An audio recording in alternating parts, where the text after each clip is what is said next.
మంచిర్యాల జిల్లా కేంద్రంలోని hitech city HP petrol bunk లో నాయకిని పోషం అనే కస్టమర్ కార్లో 1000 రూపాయల పెట్రోల్ పోయించుకొని 2000 రూపాయలు ఫోన్ పే ద్వారా చెల్లించగా మిగతా బ్యాలెన్స్ 1000 రూపాయలతో ఒక 500 రూపాయల నోటు, మిగతా బ్యాలెన్స్ 200 నోట్లు, ఒక 100 రూపాయల నోటు వాపస్ ఇవ్వగా అందులో ఒక నోటును బయట వైన్ షాప్ లో సామాన్ తీసుకొని 200 చెల్లించగా అది దొంగ నోటుగా ఉందని షాపు యజమాని అన్నారు. ఇది ఎలా సాధ్యమనగా వారు తడిపి చూడగా కలర్ పోయిందని, ఈ నోటును పెట్రోల్ బంక్ లో తీసుకుపోయి ఆ నోటు దొంగ నోటు అని అంటున్నారు అని తెలిపితే మాకు ఏం తెలుసు, మాకు కూడా వేరే కస్టమర్ ఇచ్చారని సిబ్బంది తెలిపారని బాధితుడు వాపోయారు.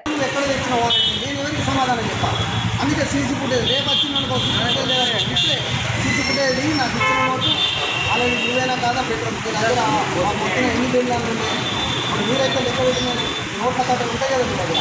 నాకు ఇది ఒక్కటే నోటు ఎందుకు రావాలి, వాళ్ళు ఇంకో నోటు కూడా ఈ నోటు వేరే వాళ్ళకి గరీబ్ వాళ్ళకి ఇచ్చిన ఎన్నో సామాన్లు ఉన్న కాడ ఇచ్చిన అది కూడా ఇదే కావచ్చు. ఈయన బ్రాంచ్ అయిన చెల్లి పనులు కనుక పదన పెట్టి అన్నది దొంగ నోటుని గౌరవించారు అని చెప్పింది. ఇది ఎంతవరకు మోసం చెప్పింది? అతని పైసలు దొంగ నోటు కాదు అని అంటే మరి బ్రాంచ్ షాప్ అయినా కేసు పెడతాము. దొంగ నోటు కాదు అని దొంగ నోటు కాదు అంటే కేసు పెడతాం. అక్కడ ఇంకేముండదు. బ్రాంచ్ షాప్ అయినా నేను అడుగుతాను. ఈ నోటు ఇక్కడ నేను బ్రాంచ్ షాప్లో పోయి ఒక కోటర్ ఇవ్వాలంటే ఇక్కడ ఇట్లా పదన పెట్టి ఇట్లా అంటే కలరే చూసుకుంటాను. ఇది దొంగ నోటు మీకు ఎవడిచ్చిండు అని అడుగుతాను. అన్న నేను ఇప్పుడు కార్లో పెట్రోల్ పోసింది కూడా మళ్ళీ తెల్లారి వచ్చిందంటే నా ఇద్దరు ఉంటుంది. నేను ఎక్కడో బ్లాక్ మెయిన్ చేసినట్టు అయిపోయింది. అసలు ఇక్కడ పనులు ఏం జరుగుతుంది మరి నాకు ఇచ్చినండి. మరి అదే ఇప్పుడు మీకు నేను దొంగ నోట్లు ఇస్తాను, మీరు కూడా తీసుకుంటారా? మరి చెక్ చేస్తారా?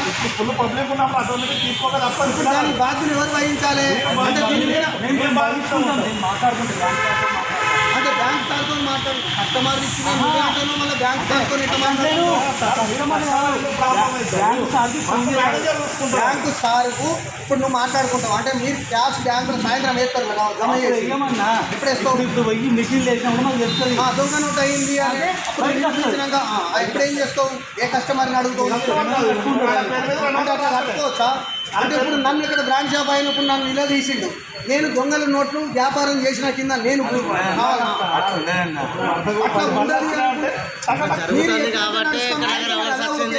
ఇప్పుడు మీ దగ్గర ఈ టైంలో ఎన్ని నోట్లు ఉన్నాయో 60 నోట్లు మొత్తం ఇప్పుడు మీకు ఇచ్చిన కూడా వస్తాను సార్. నేను ఒకటి చెప్పేది నండి, నాకు క్యాష్ ఇచ్చిన టైం చూసుకోండి. ఆ టైంలో 2000 నోట్లు 200 నోట్లు ఎన్ని ఉన్నాయి?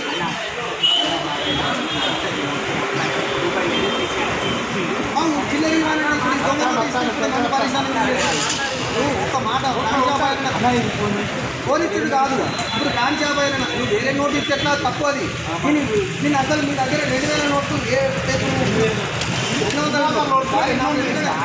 నా మాట ఎందుకు నన్ను సీరియస్ వేసిందంటే నేను ఒక బ్రాంచ్ షాప్ కాడికి పోయి ఇక్కడ నేను అలా బ్రాంచ్ షాప్లో పనిచేసే పిల్లలని పోలిన నేను కూడా పోలే సిటీలో కూర్చుంటే ఈ గోలి ఆయన నీ అమ్మని నోట్లు ఎక్కడికి వెళ్తాను అంటే నేను దొంగనా?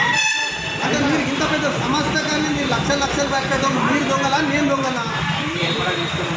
అంటే ఇలాంటి దొంగ నోట్లు కూడా మీ దగ్గర నడుస్తాయి అన్నట్ట అంటే